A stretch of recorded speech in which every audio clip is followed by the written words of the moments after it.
Hello and welcome to Sleep Cove, the podcast and YouTube channel to get a good night's sleep.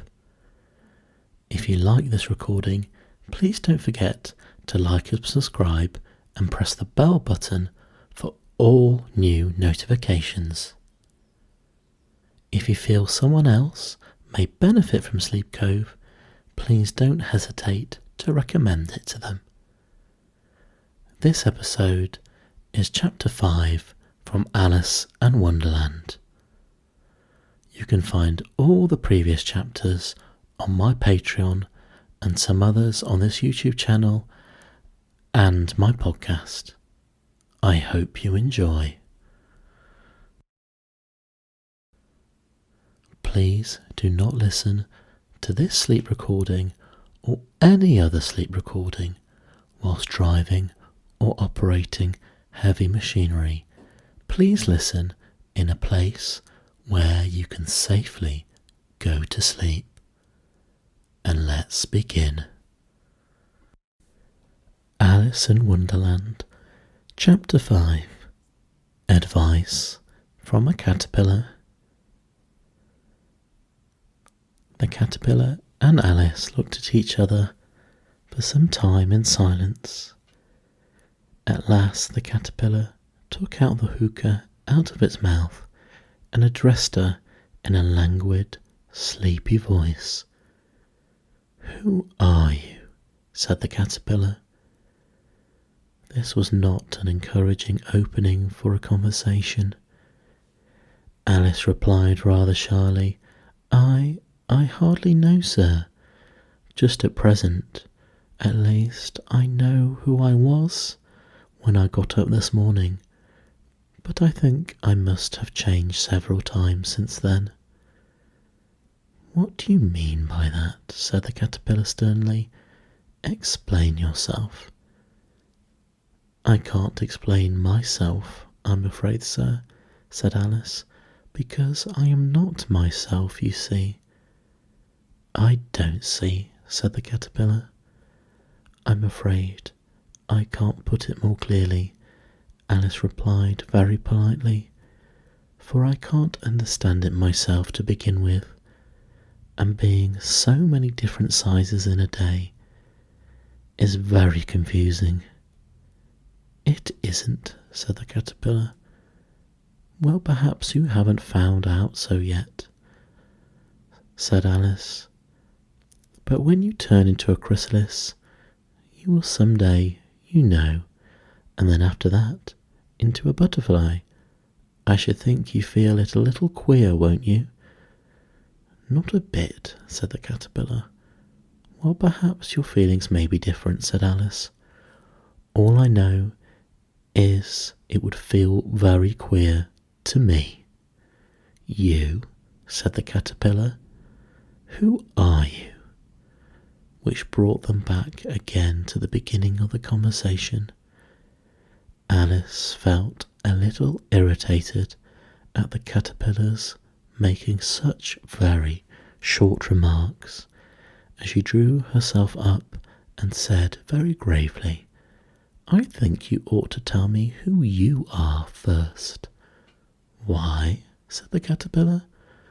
Here was another puzzling question, and as Alice could not think of any good reason, as the caterpillar seemed to be in a very unpleasant state of mind, she turned away. "Come back," the caterpillar called after her. "I've something important to say." This sounded promising, certainly. Alice turned and came back again. "Keep your temper," said the caterpillar. "Is that all?" said Alice, swallowing down her anger as well as she could. "No," said the caterpillar.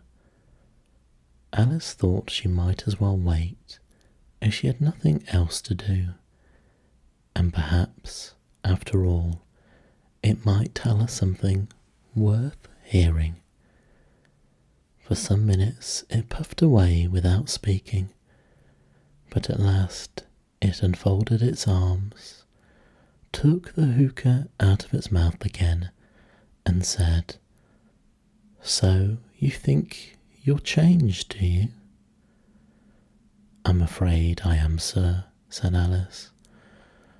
I can't remember things as I used, and I don't keep the same size for 10 minutes together. Can't remember what things, said the caterpillar. Well, I've tried to say, how doth the little busy bee? But it all came different, Alice replied, in a very melancholy voice. Repeat, you are old, Father William, said the caterpillar. Alice folded her hands and began. You are old, Father William, the young man said, and your hair has become very white. And yet you incessantly stand on your head. Do you think at your age it is right?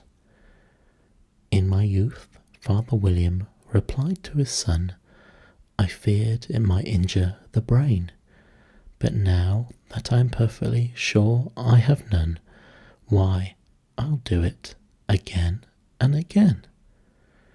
You are old, said the youth, as I mentioned before, and have grown most uncommonly fat. Yet you turned a back somersault in at the door. Pray, what is the reason of that? In my youth, said the sage, as he shook his grey locks, I kept all my limbs very supple. By the use of this ointment, 1 shilling the box. Allow me to sell you a couple. You are old, said the youth, and your jaws are too weak for anything tougher than suet. Yet you finish the goose with the bones and the beak. Pray, how did you manage to do it? In my youth, said his father, I took to the law and argued each case with my wife, and the muscular strength which it gave to my jaw has lasted the rest of my life. You are old, said the youth. One hardly would suppose that your eye was as steady as ever. Yet you balanced an eel on the end of your nose. What made you so awfully clever? I have answered 3 questions, and that is enough, said his father. Don't give yourself airs. Do you think I can listen all day to such stuff? Be off, or I'll kick you downstairs. That's not said right, said the caterpillar.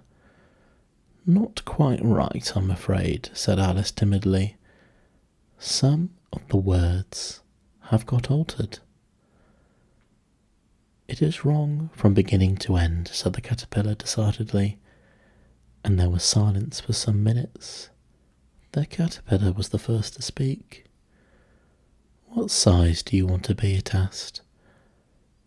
Oh, I'm not particular as to size, Alice hastily replied. Only one doesn't like changing so often, you know. I don't know, said the caterpillar. Alice said nothing. She had never been so much contradicted in her life before, and she felt she was losing her temper. Are you content now? Said the caterpillar. Well, I should like to be a little larger, sir, if you wouldn't mind, said Alice. 3 inches is such a wretched height to be. It is a very good height indeed, said the caterpillar angrily, rearing itself upright as it spoke. It was exactly 3 inches high. But I'm not used to it, pleaded poor Alice, in a piteous tone. She thought of herself. I wish the creatures wouldn't so easily be offended. You'll get used to it in time, said the caterpillar, and it put the hook up into its mouth and began smoking again. This time Alice waited patiently until it chose to speak again. In a minute or 2, the caterpillar took the hookah out of its mouth and yawned once or twice and shook itself.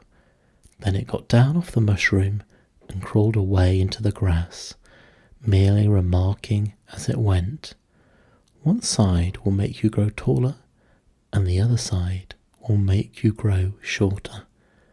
"One side of what? The other side of what?" thought Alice to herself.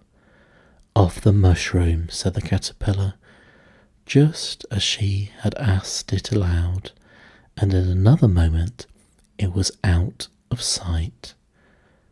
Alice remained looking thoughtfully at the mushroom for a minute, trying to make out which were the two sides of it, and as it was perfectly round, she found this a very difficult question. However, at last she stretched her arms round as far as they would go, and she broke off a bit of the edge with both hands. "And now, which is which?" she said to herself, and nibbled a little of the right-hand bit to take effect. The next moment she felt a violent blow underneath her chin. It had struck her foot. She was a good deal frightened by this sudden change. She felt that there was no time to be lost, and she was shrinking rapidly, so she set to work out to eat some of the other bit. Her chin was so pressed closely against her foot there was hardly room to open her mouth, but she did at last, and managed to swallow a morsel of the left-hand bit.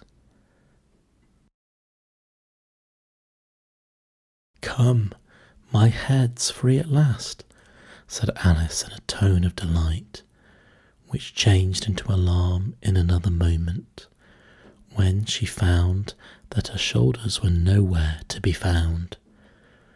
All she could see when she looked down was an immense length of neck which seemed to rise like a stalk out of a green sea of leaves that lay far below her. "Where can all the green stuff be?" said Alice. "Where have my shoulders got to? And, oh, my poor hands, how is it I can't see you?" She was moving them about as she spoke, but no result seemed to follow, except a little shaking among the distant green leaves. As there seemed to be no chance of getting her hands up to her head, she tried to get her head down to them, and was delighted to find that her neck would bend about easily in any direction, like a serpent. She had just succeeded in curving it down into a graceful zigzag, and was going to dive in among the leaves, but she found to be nothing but the tops of the trees under which she had been wandering, when a sharp hiss made her draw back in a hurry. A large pigeon had flown into her face, and was beating her violently with its wings. "Serpent!" screamed the pigeon. "I am not a serpent," said Alice indignantly. "Leave me alone." "Serpent, I say again," repeated the pigeon, but in a more subdued tone, and added with a kind of sob, "I've tried every way, and nothing seems to suit them." "I haven't the least idea what you're talking about," said Alice. "I've tried the roots of trees, I've tried banks, I've tried hedges," the pigeon went on, without attending to her. "But those serpents, there's no pleasing them." Alice was more and more puzzled, but she thought there was no use in saying anything more till the pigeon had finished. "If it wasn't trouble hatching enough the eggs," said the pigeon, "but I must be on the lookout for serpents night and day. Why, I haven't had a wink of sleep in these 3 weeks." "I'm so very sorry you've been annoyed," said Alice, who was beginning to see its meaning. "And just as I'd taken the highest tree in the wood," continued the pigeon, raising its voice to a shriek, "and just as I was thinking I should be free of them at last, they must needs come ruggling down from the sky, Ugh, a serpent. But I am not a serpent, I tell you, said Alice. Well, what are you, said the pigeon. I can see you're trying to invent something. I'm a little girl, said Alice rather doubtfully, as she remembered the number of changes she had gone through that day. A likely story indeed, said the pigeon in a tone of the deepest contempt. I've seen a good many little girls in my time, but never one with such a neck as that. No, no, you're a serpent, and there's no use denying it. I suppose you'll be telling me that next you've never tasted an egg. I have tasted eggs, certainly, said Alice, who was a very truthful child. But little girls eat eggs quite as much as serpents do, you know. I don't believe it, said the pigeon. But if they do, why then, they're a kind of serpent. That's all I can say. This was such a new idea to Alice that she was quite silent for a minute or two, which gave the pigeon the opportunity of adding, You're looking for eggs. I know that well enough, and what does it matter to me that you're a little girl or a serpent? It matters a good deal to me, said Alice hastily, but I'm not looking for eggs, as it happens, and if I was, I shouldn't want yours. I don't like them raw. Well, be off then, said the pigeon in a sulky tone as it settled down into its nest. Alice crouched down amongst the trees as well as she could, for her neck kept getting entangled among the branches, and every now and then she had to stop and untwist it. After a while she remembered that she still held the pieces of mushrooms in her hands, and she set to work carefully, nibbling first at one and then at the other, and growing sometimes taller and sometimes shorter, until she had succeeded in bringing herself down to her usual height. It was not long since she had been anything near the right size, that it felt quite strange at first, but she got used to it in a few minutes and began talking to herself as usual. Come, there's half my plan done now. How puzzling all these changes are. I'm never sure what I'm going to be from one minute to another. However, I've got back to my right size. The next thing is to get that beautiful garden. How is that to be done, I wonder? As she said this, she came suddenly upon an open place, with the little house in it about 4 feet high. Whoever lives here, thought Alice, it will never do to come upon them this size. Why, I should frighten them out of their wits.